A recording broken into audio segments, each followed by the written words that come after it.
नमस्कार प्यारे दोस्तों, कैसे हैं आप सभी लोग। आशा करते हैं आप लोग स्वस्थ होंगे। तो चलिए दोस्त, देर ना करते हुए ये जो हमारा साइंस का प्रैक्टिस सेट चल रहा है, प्रैक्टिस सेशन चल रहा है, उसे आगे बढ़ाते हैं। और आगे बढ़ाने में आपकी सफलता के लिए एक और कदम आगे बढ़ते हैं।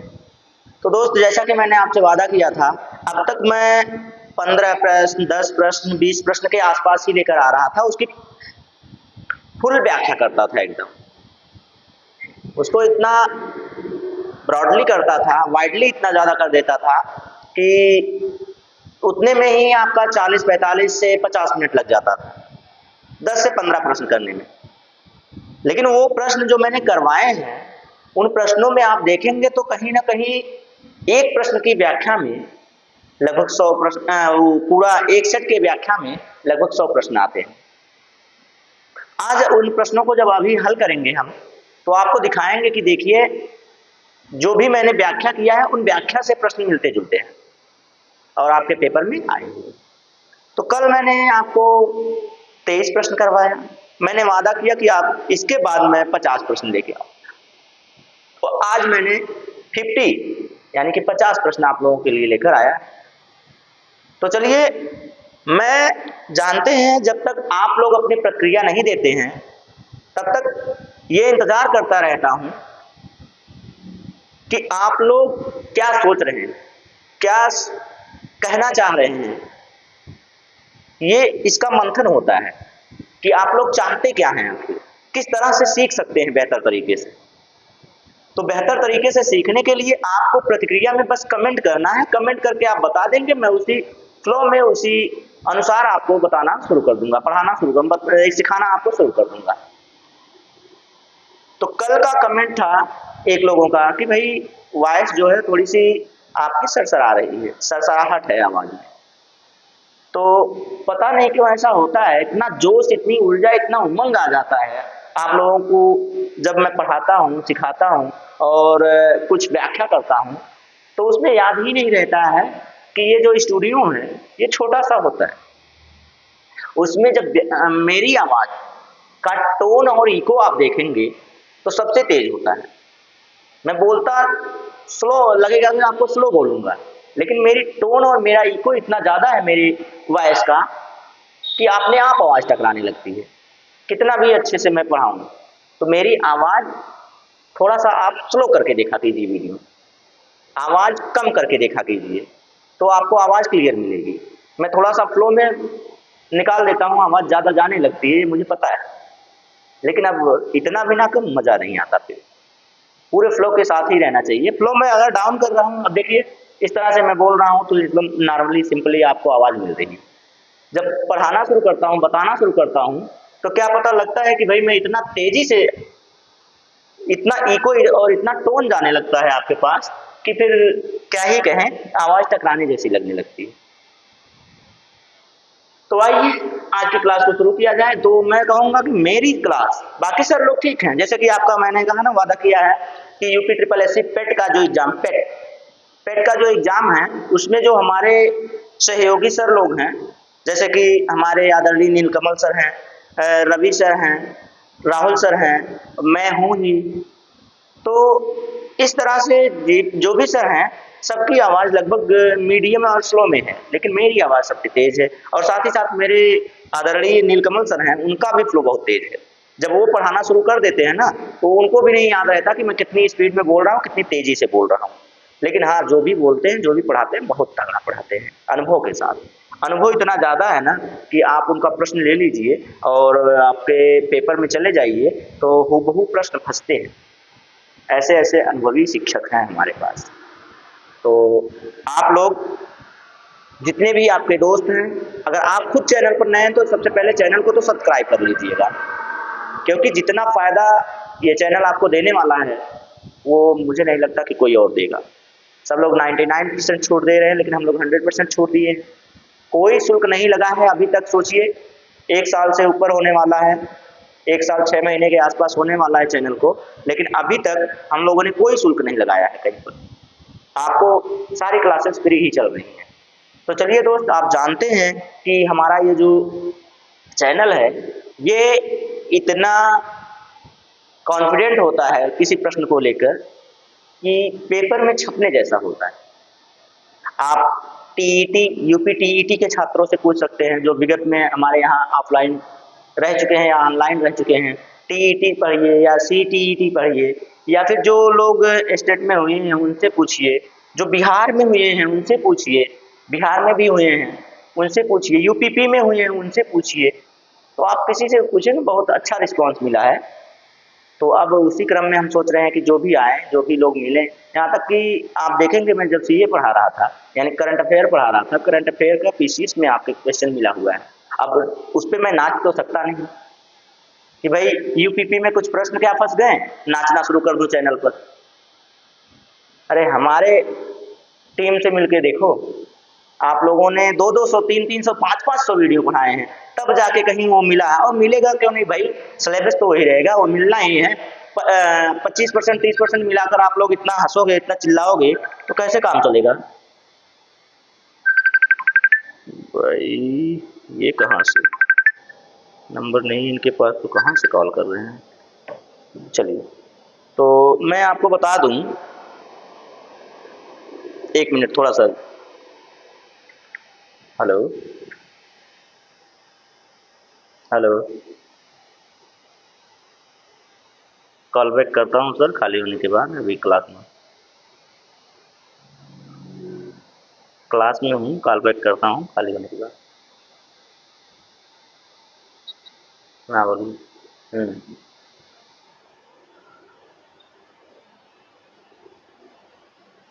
तो अभी मैं क्लास में ही हूँ,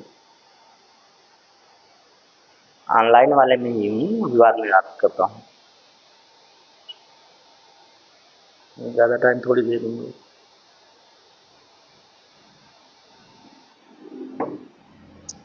हाँ, तो माफ़ी चाहेंगे, थोड़ा सा ज़्यादा डिस्टर्बेंस हो गया, 40 सेकंड का डिस्टर्बेंस आ गया आप लोगों के लिए।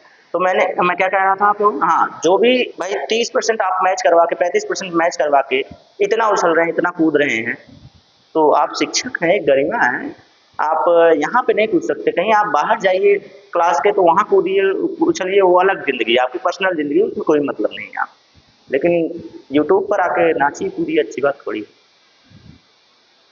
हम लोगों का कहेंगे तो हम लोग भाई, आप 35% फंसा के हंस रहे हैं, चिल्ला रहे हैं, कूद रहे हैं, यहाँ 80%, 85% मैच करवा के नहीं कूदते हंसते हम लोग। तो वही कहावत आप जानेंगे कि मेहनत इतनी खामोशी से करो कि सफलता शोर मचा दे। तो हम लोगों की सफलता शोर मचाती है, मेहनत थोड़ी। मेहनत हम लोग इतनी खामोशी से कराते हैं, किसी को पता भी नहीं चलता है। और उसमें भी कहा जाए तो भाई शिक्षक पर ये शोभा नहीं देता कहना कि अधहरी गगरी छलकत जाए। तो कहें, क्योंकि शिक्षक का ज्ञान कितना है, ये जब तक आप उससे मिलेंगे नहीं तब तक आप नहीं समझ सकते कि शिक्षक के पास ज्ञान कितना है। होता है कुछ लोगों के पास इतना ज्ञान होता है कि वो अपना आपको फ्लो नहीं कर पाते हैं, आपको समझा नहीं पाते हैं, लेकिन ज्ञान बहुत होता है उनके पास। डिलीवर कैसे करें वो नहीं समझ में आता, तो वो अलग बात है, धीरे धीरे एक्सपीरियंस आता है, कोई बात नहीं। चलिए, बहुत ज़्यादा हो जाएगा तो बोर हो जाएंगे आप लोग भी। आइए, पहला प्रश्न आप लोगों के सामने है, तो इस प्रश्न को देखिए और बताइए, जल्दी से बताइएगा।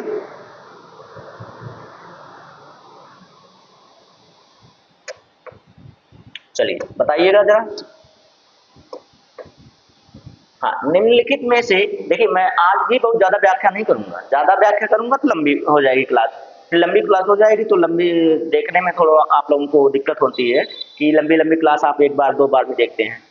तो चलिए इसको देखिए, निम्नलिखित में से कौन सा एक कोशिका की बात कर रहा है, में अधिक मात्रा में होने वाला अणु है। तो मतलब कि ये देखिए, अणु दिए गए हैं जो आपके पौष्टिक आहार, मैंने आपको बताया था ना, आपका पोषण के जो तत्व हैं, न्यूट्रिएंट्स हैं, पोषक तत्व हैं, उनमें से कौन सा अणु सबसे ज्यादा होता है, पूछा है एक कोशिकी में। एक कोशिकी का मतलब आपने क्या जाना, एक कोशिकी का मतलब मैंने आपको कहा था ना, यूनिसेलुलर, एक कोशिका। तो एक कोशिका में आप क्या देखेंगे, तो इसमें देखेंगे एक कोशिका जो है आपके पास, ये क्या है, एक तो जल है, दूसरा कार्बोहाइड्रेट्स है, तीसरा क्या है, शैवाल है, शैवाल कोशिका, और तीसरा उसके बाद क्या है, प्रोटीन है। तो तो इसमें से आप देखेंगे तो क्या हो गया, पहला क्या है, जल है। तो सबसे ज्यादा मात्रा में कोई किसी भी प्राणी के पास आप जाएंगे, किसी भी जीव के पास अगर जाएंगे तो सबसे ज्यादा उसकी बॉडी में क्या होता है, वाटर होता है। तो जब सबसे ज्यादा वाटर होता है तो बाकी कुछ देखने की जरूरत ही नहीं है, पहला ही ऑप्शन आपका राइट हो गया, बाकी और सब कुछ देखने की कोई जरूरत नहीं है। ठीक, चलिए अगले प्रश्न पे देख लेते हैं। अगला प्रश्न ये लीजिए, कोशिका सिद्धांत निम्नलिखित में से किस पर लागू नहीं होती है, ये कहा गया है, किस पर लागू नहीं होती है। तो आप देखेंगे तो पहली बात तो लागू होने की बात है। लागू होने की बात का मतलब ये है कि कोशिका सिद्धांत क्या है, कोशिका सिद्धांत क्या है, सबसे पहले यही देखेंगे। तो अब ज्यादा लंबा खींच लेंगे तो ज्यादा ही चला जाएगा भाई व्याख्या करने के लिए। तो सबसे पहले मैंने कोशिका सिद्धांत, आप मेरी क्लास देखेंगे थियरी वाले, तो थियरी में मिला हुआ है, थियरी में सारी चीजें हैं, वहां पर आप पूरा अच्छे से देख सकते हैं कोशिका के बारे में कि सेल थियरी क्या है, सेल थियरी की खोज किसने की थी, किसने दिया था सिद्धांत, कितने सिद्धांत हैं, क्या क्या सिद्धांत है, सारे सिद्धांत मिलेंगे आपको। तो इसमें मैं आपको बता दूं कि इसमें कोशिका सिद्धांत किस पर लागू नहीं होता है। तो आप जानते हैं कि ये जो विषाणु होता है, विषाणु यानी कि वायरस, वायरस जो होता है ये आप इसको देखेंगे तो इसमें से आपको समझ में आएगा कि ये जो है ये जीवन और मृत्यु के बीच की कड़ी मानी जाती है, सजीव और निर्जीव के बीच की कड़ी मानी जाती है। कौन, सजीव प्लस निर्जीव, दोनों के बीच की कड़ी किसको माना जाता है, तो ये माना जाता है आपके विषाणु को। जब इसको माना जाता है तो भाई कोशिका सिद्धांत इस पर लागू कहाँ हो पाएगा, इस पर लागू ही नहीं होगा। जब कोशिका सिद्धांत इस पर लागू नहीं होगा तो option number D is the right answer in this question. तो आप आसानी से इसको लगाकर आगे बढ़ सकते हैं, क्योंकि आप जीवाणु देखेंगे तो इसमें भी कोशिका है, कवक देखेंगे इसमें भी है, शैवाल देखेंगे इसमें भी है, लेकिन विषाणु जो है ये थोड़ा सा इसमें से सबसे अलग हो जाता है। ठीक है, चलिए आगे देख लें। तो मिल लीजिए, अंदर है, अंदर है सब्जी, मिल लीजिए। चलिए आइए प्रश्न नंबर तीसरा देखते हैं। प्रश्न नंबर तीसरा क्या है भाई, अच्छा इसमें मिलान सुमेलित करना है, सुमेलित करना है। तो मैंने आपको कोशिका पढ़ाया हुआ है, सेल के बारे में पूरा एकदम बढ़िया से पढ़ाया था आपको।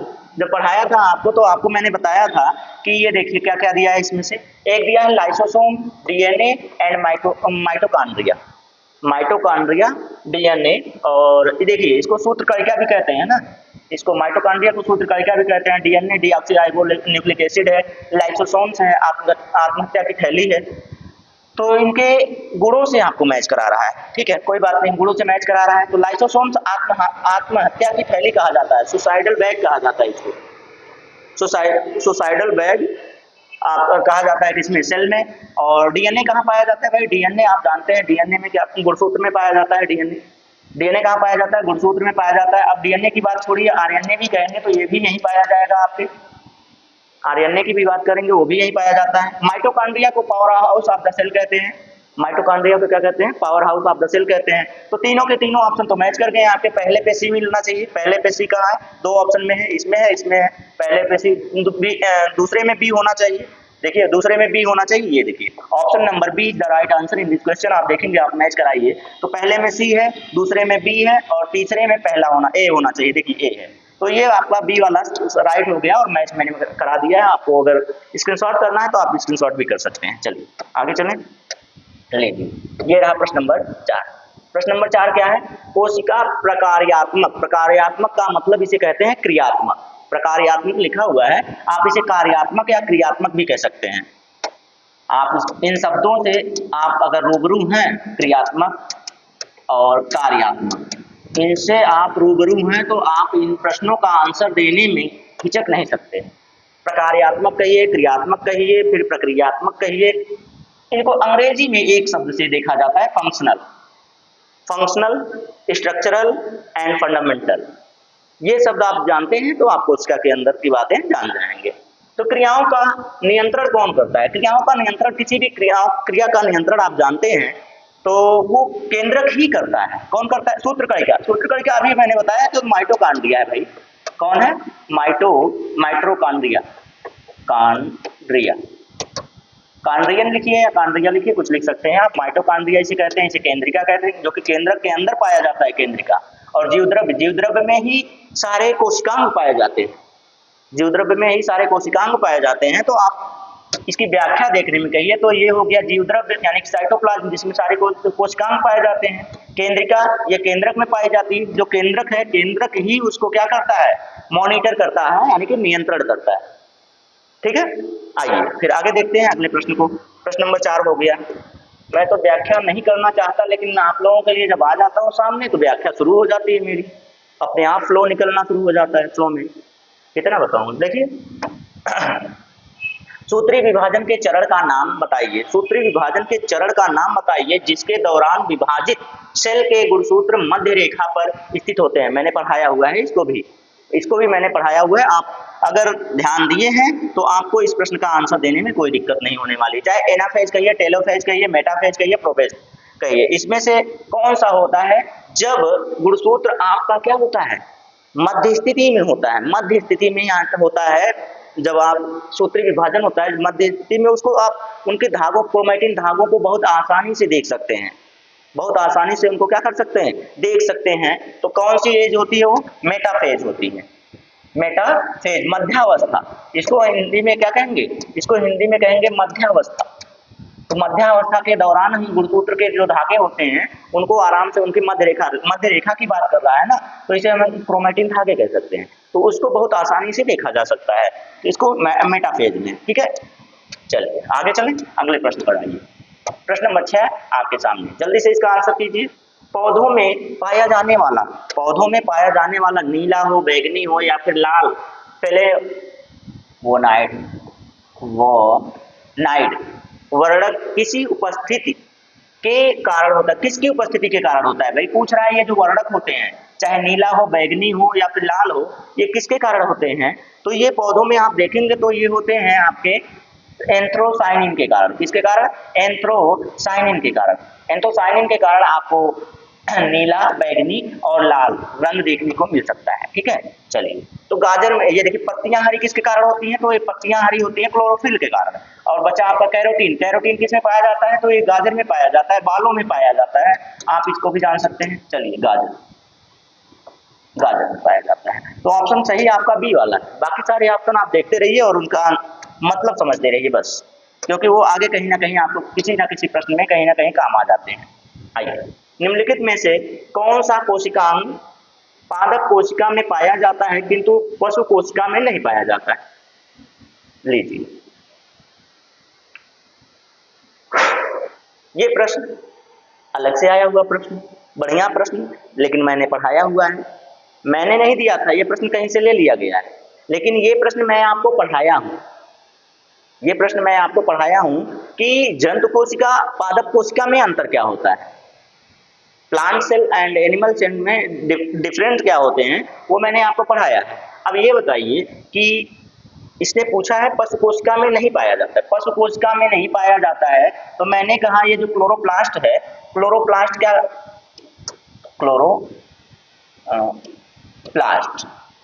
क्लोरोप्लास्ट जो लवक होता है उसी का तो भाग है। तो अब बताइए ये रंग प्रदान करता है, ये क्या प्रदान करता है, रंग प्रदान करता है। तो आपको इतना तो समझ में आना चाहिए कि भाई ये जो रंग प्रदान करने वाला वर्णक है ये आपके पशुओं में तो पाया नहीं जाता है। रंग प्रदान किसमें होता है, तो पौधों में होता है। पौधों में आपको क्लोरोप्लास्ट मिलेगा। क्लोरोप्लास्ट जो होता है ये पशुओं में नहीं पाया जाता है, इसका मतलब यही आंसर हो जाएगा आपका। बाकी सारी चीजें राइबोसोम जानते हैं, प्रोटीन की फैक्ट्री कहा जाता है इसको क्या कहा जाता है, प्रोटीन की फैक्ट्री कहा जाता है। Mitochondria power house of the cell कहा जाता है।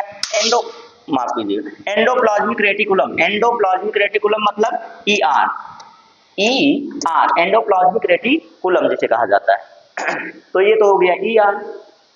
ठीक, तो अब आप देखेंगे तो सारी चीजें आपको समझ में आएंगी कि ये तीनों तो दूसरे हो गए। जब ये अलग हो गए तो बचा क्या, यही ऑप्शन नंबर ए बचा। ऑप्शन नंबर ए इसका राइट आंसर हो गया। सारे ऑप्शंस आपके दिमाग में अगर घूम रहे हैं, आपके दिमाग में क्लिक करते हैं प्रश्न को देखते ही, तो आप तुरंत उसका आंसर लगा के आगे जा सकते हैं। आइए देखते हैं प्रश्न नंबर 8, निम्नलिखित में से कौन सा घटक पत्तियों को हरा रंग प्रदान करता है। कौन सा घटक, अभी बता के आ रहा हूं भाई, पत्तियां हरी क्यों होती हैं, क्लोरोफिल के कारण, बात ही खत्म है। चलिए आगे बढ़ते हैं, अभी बता के आ रहा हूं तो इस पे चर्चा करने की क्या जरूरत है फिर आगे। आइए अगला प्रश्न देखते हैं। पौधों में कोशिका भित्ति का निर्माण करने वाले जटिल कार्बोहाइड्रेट को क्या कहा जाता है। कोशिका भित्ति, कोशिका भित्ति किसके कारण, देखिए इसमें बताया गया है आपको, मैंने आपको बताया था कि पौधों की कोशिका भित्ति किससे बनी होती है। जब पौधों की कोशिका भित्ति किससे बनी होती है ये मैंने आपको बताया है। तो भाई आप जानते हैं ना, सेल्यूलोज, सेल्यूलोज एक घटक है कार्बोहाइड्रेट्स का। ये भी कार्बोहाइड्रेट जटिल कार्बोहाइड्रेट का है, ठीक है, जटिल होता है, इसीलिए इंसानों को इसे पचाने में थोड़ा सा क्या होता है, दिक्कत होती है। जानवर इसे पचा लेते हैं क्योंकि उनके पास क्या है, उनके पास अपेंडिक्स है। अपेंडिक्स जो इंसानों में होता था यानी कि जीवों में होता था, उनका ये मनुष्य में जो अपेंडिक्स होता था वो तो बेकार होता है, उसका कोई कार्य ही नहीं है। तो बचा क्या, ये जीवों में पाया जाता है, पशुओं में पाया जाता है, और पशु इसके द्वारा सेलुलोज का पाचन करते हैं, और सेलुलोज जो होता है इसके ही द्वारा पादप कोशिका पादप कोशिका की भित्ति बनी होती है, ठीक है। पादप कोशिका की भित्ति बनी होती है किसके द्वारा, तो सेलुलोज के द्वारा। लीजिए option number B is the right answer. आगे बढ़े, 9 हो गया तो 10वें पे आते हैं। लीजिए सेलुलर और मॉलिक्यूलर जीव विज्ञान केंद्र है, कहाँ पर है, केंद्र का नाम आप हमें कमेंट करके बताएंगे। 50 में से मैं 1-2 तो दे ही सकता हूँ आपके लिए। चलिए कमेंट करके आप बताइएगा, मैंने बताया हुआ है आपको, मैंने आपको ये बताया हुआ है, कमेंट करके आप मुझे बताएंगे, ठीक है। चलिए आगे बढ़ते हैं, अगला प्रश्न रहेगा ये आपका 11वां प्रश्न। बायोसिस्टेमेटिक्स का उद्देश्य क्या है, बायोसिस्टेमेटिक्स का उद्देश्य क्या है, ठीक है, ये आपको बताना है। बायोसिस्टेमेटिक्स का क्या उद्देश्य है ये आपको बताना है। तो चलिए बताइए, सारे प्रश्नों का आंसर अगर मैं पढ़ने लगा तो टाइम ज़्यादा हो जाएगा, इसीलिए मैं सीधा सीधा उसी प्रश्न का आंसर करूंगा जो इसमें विकल्प बनेगा सही वाला। चलिए जल्दी से बताइएगा, जल्दी से बताइएगा।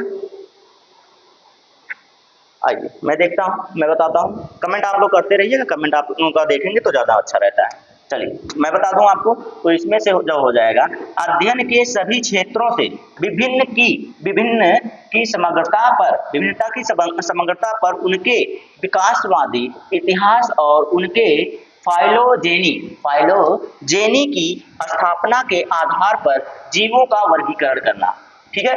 बायोसिस्टेमेटिक्स का क्या उद्देश्य होता है, तो उद्देश्य है जीवों का किसके आधार पर, फाइलोजेनी की स्थापना के आधार पर जीवों का वर्गीकरण करना, यही उद्देश्य होता है, ठीक है। ऑप्शन नंबर डी इसका राइट आंसर हो जाएगा, ठीक है। चलिए आगे बढ़ें, प्रश्न नंबर 12 ये लीजिए आपके सामने।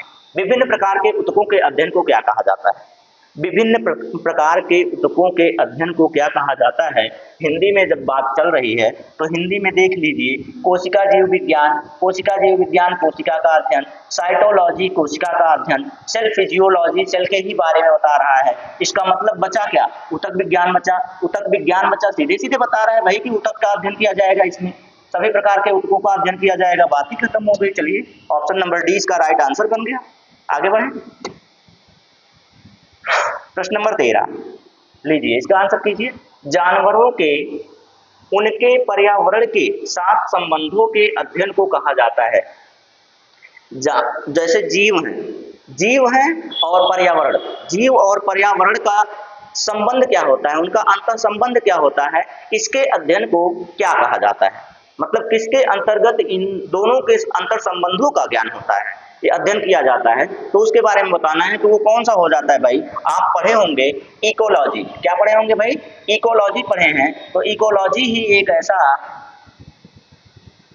ऐसी शाखा है जो पर्यावरण के अंतर्गत आती है, और जो पशुओं या फिर जो जीवों की बात करें, जीव और पर्यावरण दोनों के अंतर संबंधों का ज्ञान कराती है, ठीक है, अध्ययन कराती है, तो इकोलॉजी।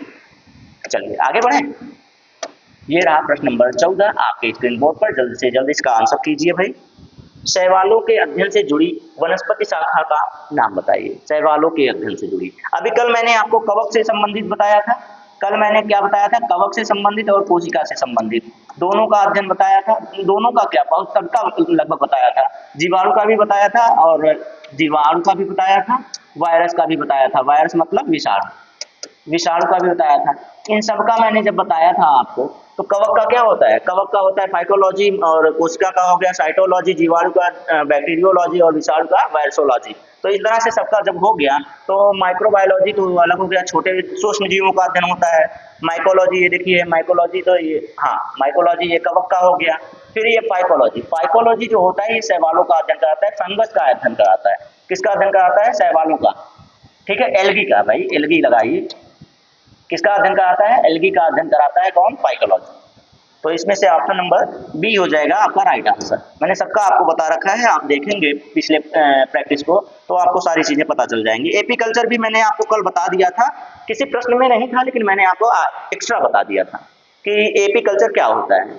तो एपीकल्चर, सेरीकल्चर, पिसीकल्चर, ये सारे कल्चर जो होते हैं ये किसी ना किसी के अध्ययन के बारे में ही जानकारी देते हैं, किसी ना किसी चीजों से संबंधित होते हैं। तो चलिए बताइए इसमें से कि एपीकल्चर किसका अध्ययन कराता है। तो एपीकल्चर जो होता है, रेशम कीट पालन आप जानते हैं भाई, इसको सेरीकल्चर कहा जाता है। रेशम कीट पालन को सेरीकल्चर कहा जाता है, मछली को पिसीकल्चर कहा जाता है।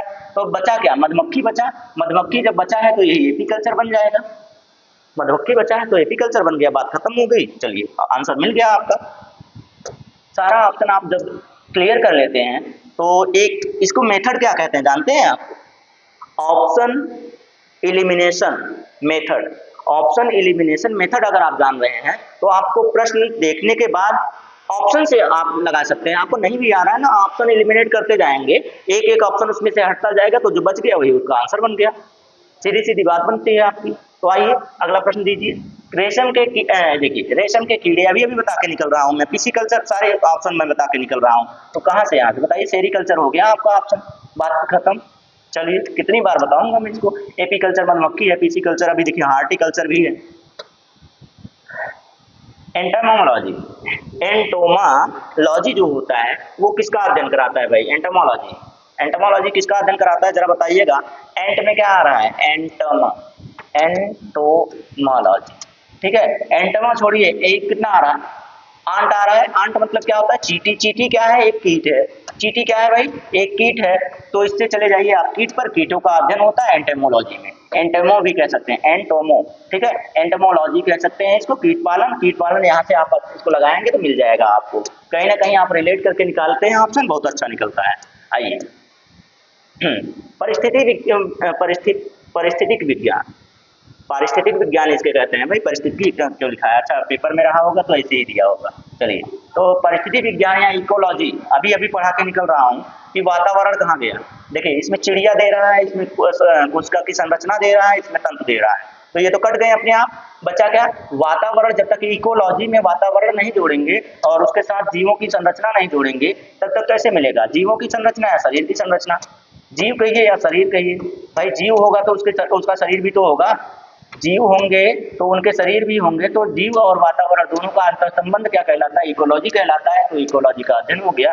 बाकी ऑप्शन आपका कौन सा हो गया सही? Option number C is the right answer. चलिए हो गया, समझ में आ गया। देखिए मैं किसी का कमेंट नहीं लूंगा इस समय क्योंकि प्रश्न ज्यादा है। जब प्रश्न ज्यादा है तो कमेंट लेने लगूंगा तो आपकी क्लास ज्यादा लेंदी हो जाएगी। तो इससे अच्छा है कि मैं अपना जो कार्य है इसको करता रहूं, बाद में आपका कमेंट एक बार में लास्ट में ले लिया जाएगा, ठीक है। तो कमेंट देखने की कोई खास जरूरत नहीं है, आप कमेंट करते रहिए किसका प्रश्न कौन सा सही हो रहा है, लास्ट में मिला लीजिएगा कि कितने आंसर आपके, कितने प्रश्न आपके सही हो रहे हैं, ठीक है। ईमानदारी से मिलाइएगा क्योंकि आप हमसे झूठ बोल सकते हैं, अपने आप से झूठ नहीं बोल सकते हैं। चलिए आइए, निम्न में से कौन सा कशेरुकी, कशेरुकी का मतलब होता है जिसमें रीढ़ की हड्डी पाई जाए। कशेरुकी का मतलब क्या होगा? रीढ़ की हड्डी पाई जाए। सीधा सीधा सिंपल सी बात है आपको समझने के लिए। इतना आसान सा करके बता देता हूं कि आपको प्रश्न ऐसे ही समझ में आ जाएगा। प्रश्न की भाषा ही तो आपको परेशान करती है, जो प्रश्न की भाषा होती है वही आपको परेशान करती है, नहीं तो आपको प्रश्न आते रहते हैं। आप बताइए, कशेरुकी वर्ग मतलब रीढ़ की हड्डी वाले जीव, रीढ़ की हड्डी वाले। अब ये देखिए, हाँ अच्छा इसीलिए परेशान किया है। रीढ़ की हड्डी आपके मछली में पाई जाती है, सरीसृप जो होते हैं यानी कि रेंगने वाले कीड़े होते हैं उनमें भी पाई जाती है, जैसे कि सांप हो गया आपका। और साथ ही साथ साइक्लोस्टोमेटा, साइक्लोस्टोमेटा जो होता है ये भी आपके कार्डेटा की संघ का, ये जानते हैं आप किससे जुड़ गया? ये आपका कार्डेटा संघ एक होता है। जब आप उन्हें बांटा जाएगा तो आप समझेंगे कि कार्डेटा मेटाकार्डेटा क्या होता है। तो ये कार्डेटा संघ के जीवों की बात कर रहा है। और ये क्या है, एनेलिडा। एनेलिडा जो होता है आप देखेंगे इसमें से केचुआ आता है, इसमें क्या आता है, केचुआ वर्ग आता है। तो अब आप समझ सकते हैं कि केचुए के अंदर रीढ़ की हड्डी नहीं पाई जाती है, तो आपका ऑप्शन तो मिल गया। जब आपका ऑप्शन मिल गया है तो ऑप्शन सही करके आप आगे निकल जाइए। चलिए 20वां प्रश्न, 20वां प्रश्न आपके सामने है भाई। इसका भारतीय रिजर्व बैंक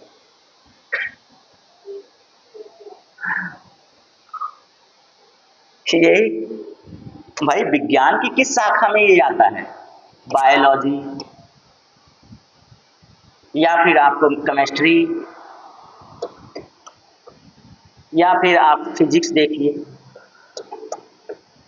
इन तीनों में से आपको ये बताइए किसी के अंतर्गत ये आरबीआई आती है, नहीं आती है मेरे दोस्त। ये प्रश्न कहीं अलग से उठकर इसमें चला आया है, लेकिन इसका भी आंसर करते चलिए क्योंकि आप लोगों को ये भी जानना चाहिए। निम्नलिखित में से कौन सा भारतीय रिजर्व बैंक यानी कि आरबीआई का कार्य नहीं है।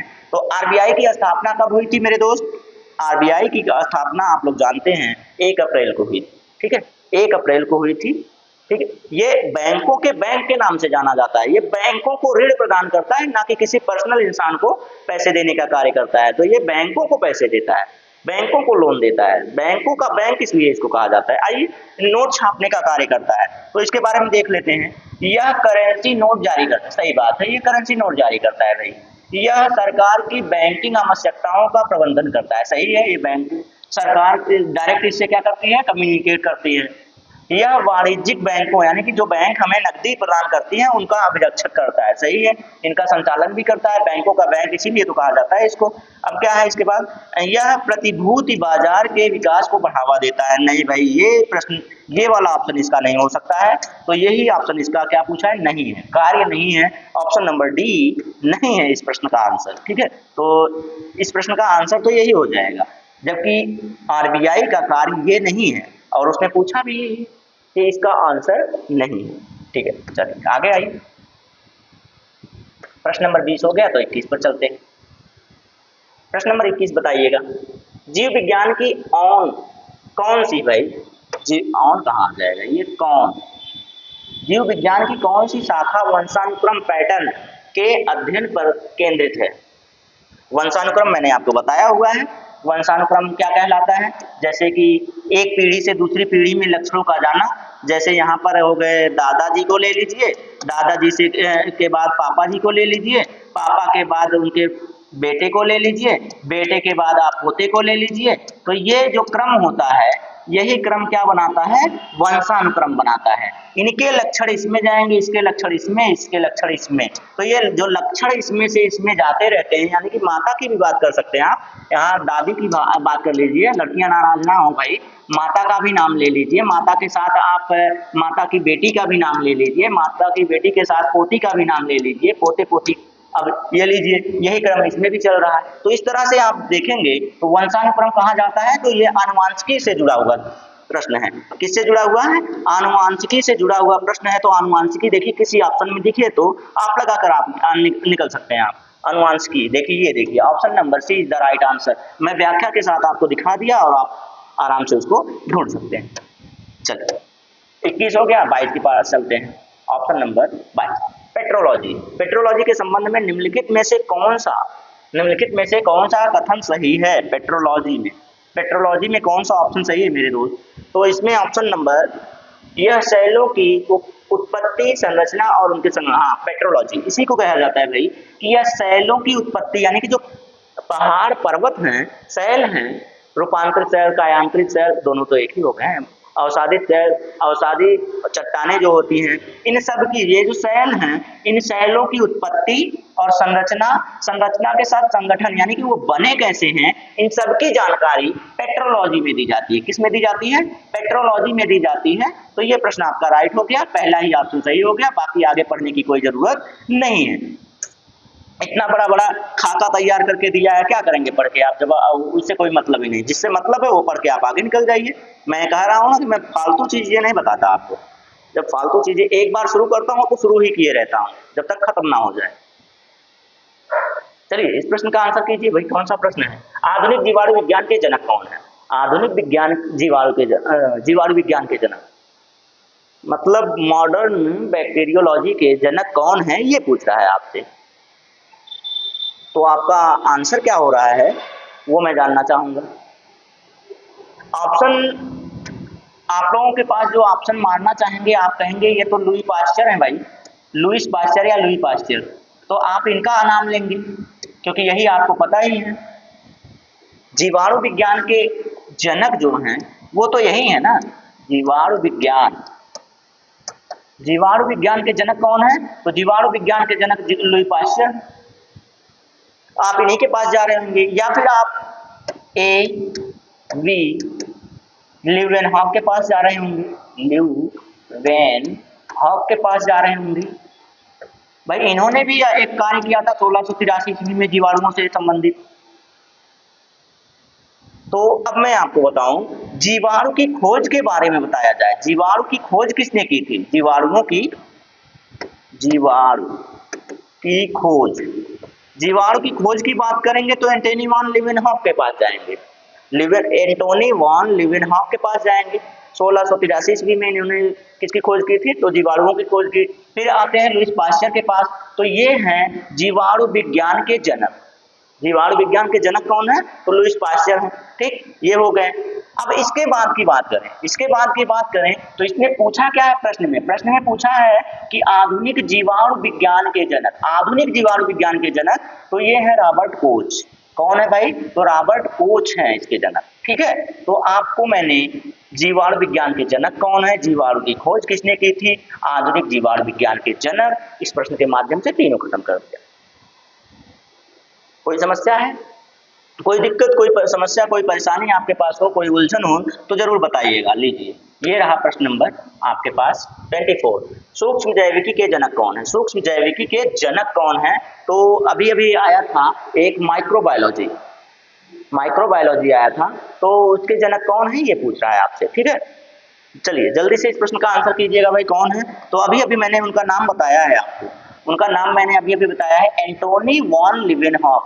एंटोनी वॉन लीवेनहॉक, जिन्होंने जीवाणु की भी खोज की है। किसकी खोज की है? जीवाणुओं की खोज की थी। ठीक है, कब की थी? तो अभी अभी बताया 1683 में। कब किया था भाई? 1683 में। तो इन्हीं को सूक्ष्म जैविकी का भी जनक कहा जाता है। इनको क्या कहा जाता है? सूक्ष्म जैविकी का जनक भी कहा जाता है। बाकी लीवेनहॉक जो हैं, इनके बहुत से योगदान हैं, बहुत से क्षेत्रों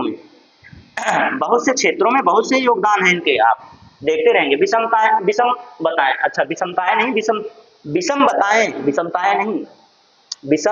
बताएं।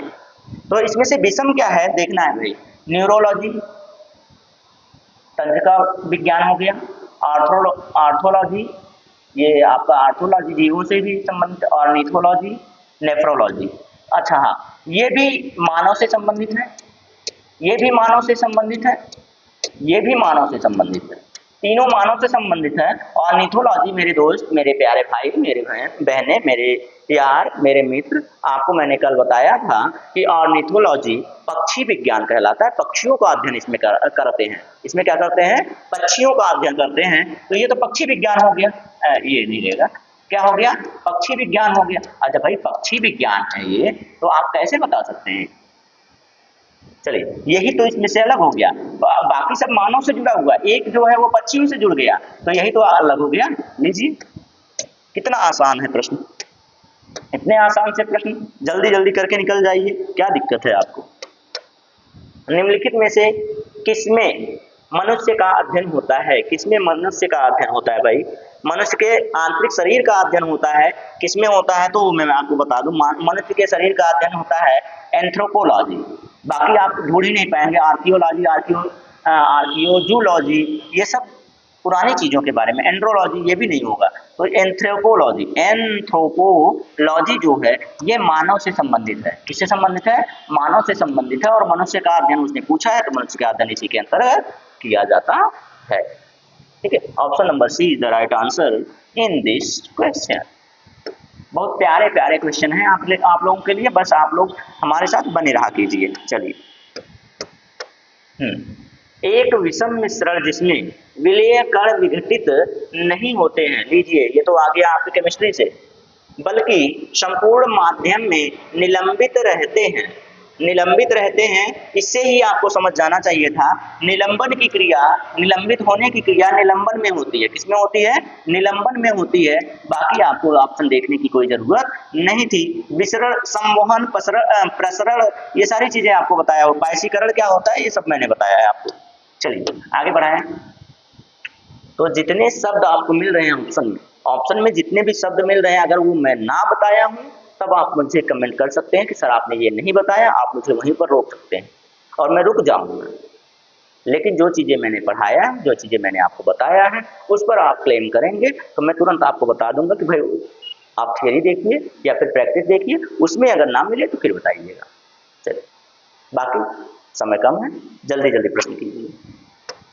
आइए, दूध में रोगाणु की उपस्थिति को रोकने के, उत्पत्ति को रोकने के लिए क्या किया जाता है? पाश्चुराइजेशन किया जाता है। क्या किया जाता है?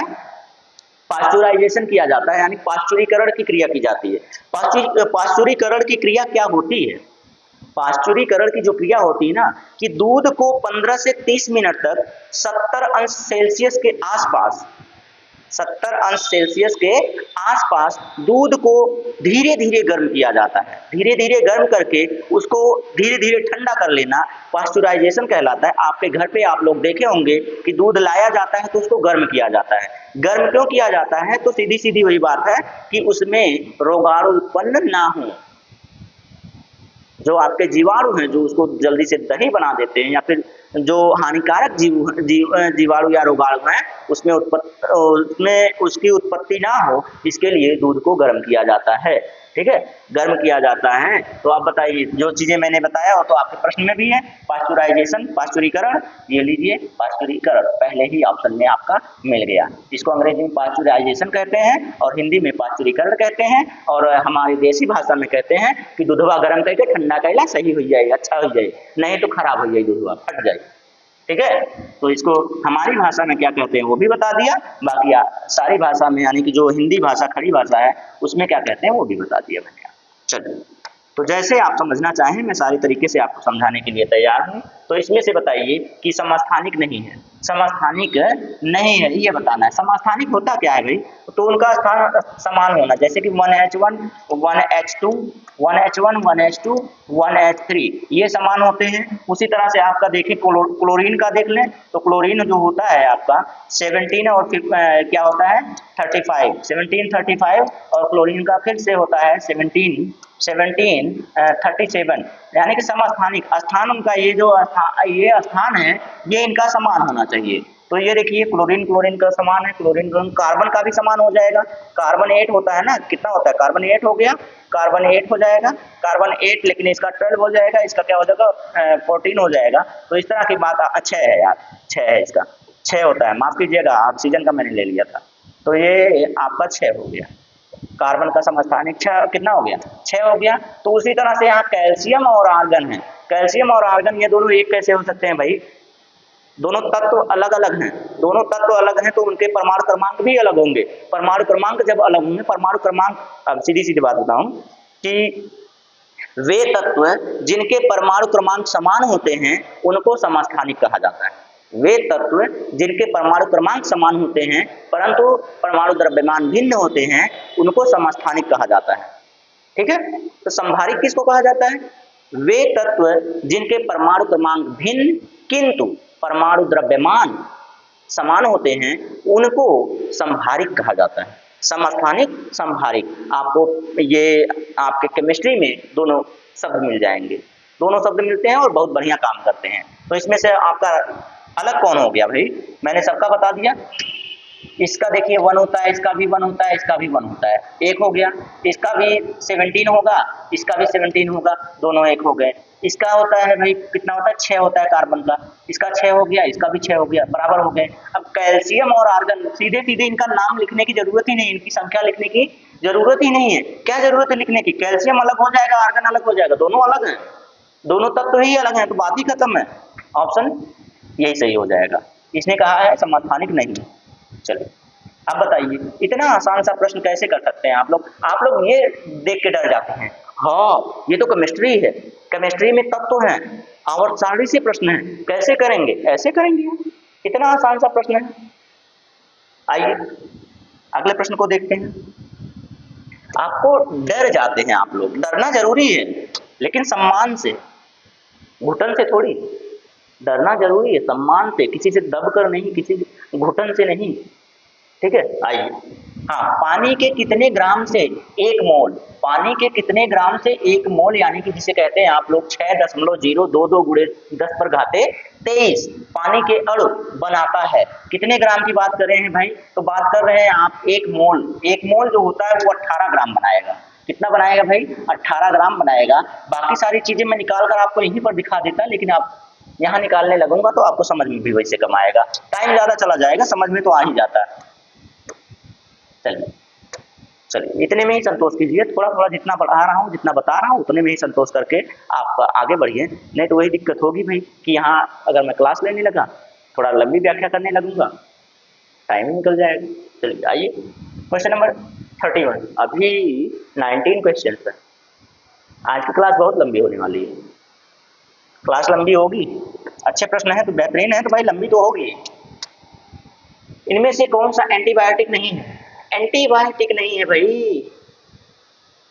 एंटीबायोटिक नहीं है। अरे एंटीबायोटिक नहीं है, पैरासीटामॉल एंटीबायोटिक थोड़ी है भाई। पैरासीटामॉल जो है वो आपका एंटीबायोटिक नहीं है, सीधी सीधी बात है। बाकी एरिथ्रोमाइसिन, टेट्रासाइक्लिन और स्ट्रेप्टोमाइसिन ये सब के सब क्या है आपके? ये सब के सब आपके एंटीबायोटिक हैं। एंटीबायोटिक है, बचा क्या? पैरासीटामॉल बचा। पैरासीटामॉल आपका एंटीबायोटिक नहीं है। आगे बढ़े, दवाओं में चले गए आप। केमिस्ट्री में सारी चीजें मिल जाएंगी, बायोकेमिकल, बायोकेमिस्ट्री में जाएंगे आपको दवाएं भी मिलेंगी। चलिए, कांच, साबुन और कागज उद्योग में निम्न में से किसका प्रयोग किया जाता है? निम्न में से किसका प्रयोग किया जाता है? Sodium carbonate, sodium carbonate, carbon dioxide, milk of magnesia, potassium nitrate. तो भाई सोडियम बाइकार्बोनेट को आप कहते हैं Na2CO3, Na2CO3, Na2CO3 यानी कि इसी को हम लोग क्या कहते हैं? धावन सोडा कहते हैं। आपने जाना कि नहीं जाना? धावन सोडा इसी को कहते हैं। धावन सोडा का मतलब क्या कहते हैं आपको? आप लोग कहते हैं ना कि जल्दी से सरफ से क्या करो, कपड़े धुल दो। सरफ से क्या करो, कपड़े जल्दी से खींच दो, धुल दो। धुलने का मतलब भाई धावन सोडा, धावन सोडा सोडियम बाइकार्बोनेट जो होता है किनके उद्योगों में प्रयोग किया जाता है? कागज, साबुन और क्या है? कांच।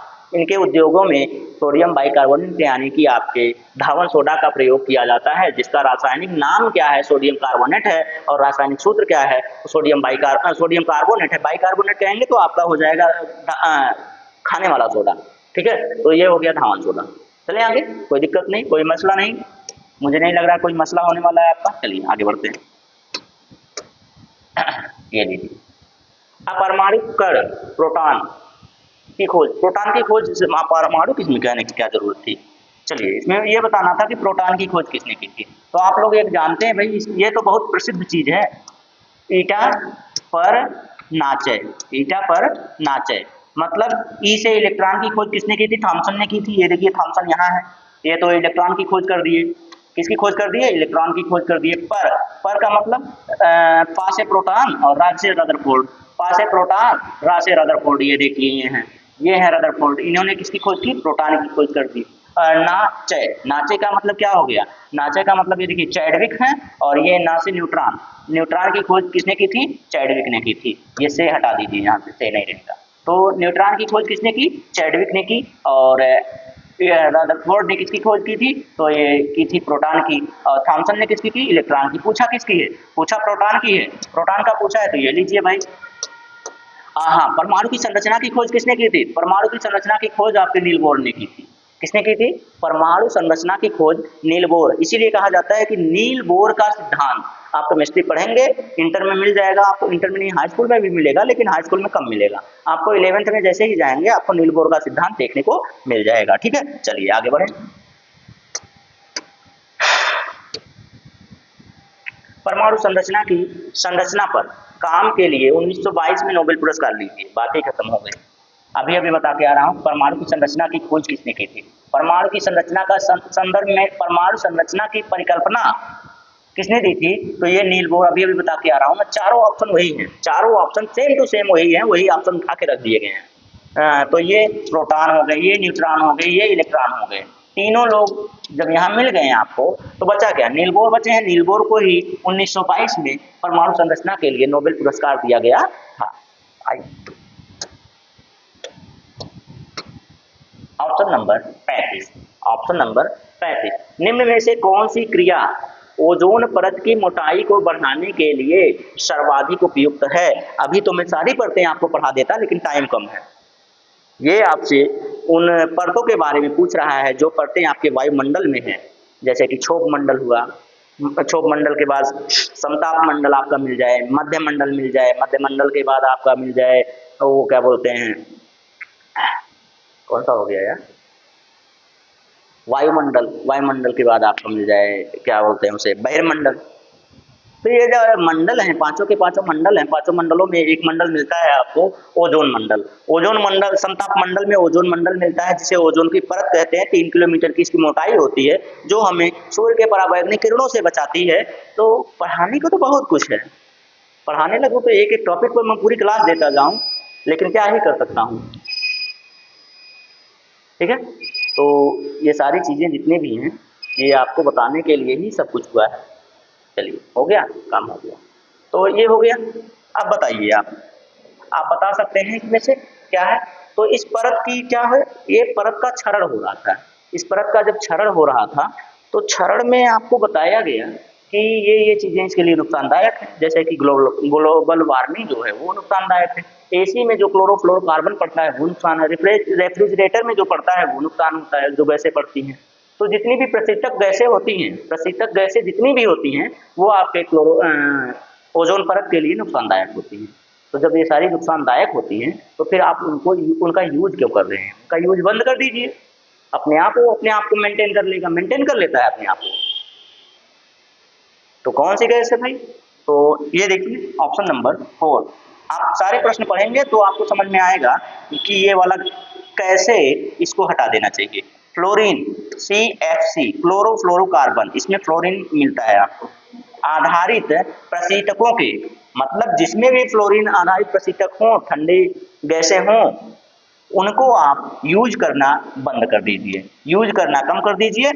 जो ओजोन परत है वो अपने आप को मेंटेन कर लेगा और सूर्य से आने वाले पराबैंगनी किरणों को रोक लेगा और हमें कई बीमारियों से बचने के लिए सहायता प्रदान करता है।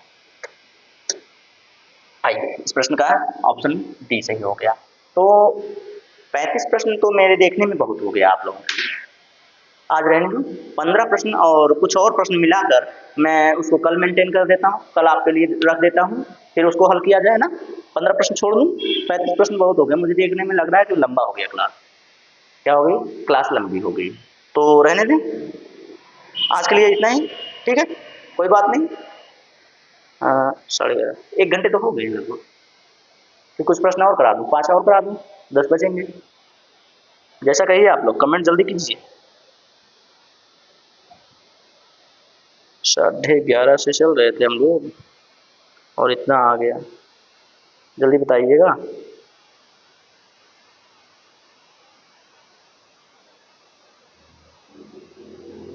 जल्दी से ऑप्शन कीजिए, जल्दी से कमेंट करके बताइए, कमेंट करके बताइए भाई, जल्दी से। फैन ऑफ कर दिए हैं क्योंकि इन्वर्टर भी बोल रहा था, कह रहा है हम पर भी इतना लोड देंगे तो कैसे, वही सोच रहे हैं कि आप लोगों पर हम एक ही दिन में इतना लोड कैसे दे दें। 35 प्रश्न करवा चुके हैं आपके, आगे के प्रश्न 15 प्रश्न और हैं, मैंने आपको पहले ही दिखाया था। ऊर्ध्वाधर सारणी, हाँ, ऊर्ध्वाधर से मैं छोड़ देता हूँ, ये कल करा देते हैं। चलिए कोई बात नहीं, आप लोगों का ज़्यादातर आंसर है तो यही है कि रहने दिया जाए, बहुत हो गया है, अभी लंबा हो गया ना, 50 मिनट से प्लस हो गया है। तो 1 घंटे की क्लास तो मैं मिनिमम मतलब मैक्सिमम रखता ही हूँ। चलिए दोस्त, तो क्लास कैसी लगी? अच्छी लगी हो तो सब्सक्राइब कर लें, सबसे पहले अपने दोस्तों में शेयर कर दें, और जितने भी प्रश्न हैं उनका आंसर जरूर किया कीजिए कमेंट में। और भाई लाइक, जब कुछ नहीं शुल्क लग रहा है आपका तो लाइक करने में क्या जाता है। तो और हाँ, अपने दोस्तों को ये भी बता दीजिए कि पेट, UPSSC पेट जो प्रारंभिक अर्हता परीक्षा है आप लोगों की, वो कल से प्रीवियस ईयर के क्वेश्चन के साथ हम लोग अपना बैच लॉन्च कर रहे हैं। उस बैच में आप निःशुल्क पूरी तरीके से आप जुड़ सकते हैं। चलिए ठीक है, आज के लिए इतना ही। जय हिंद।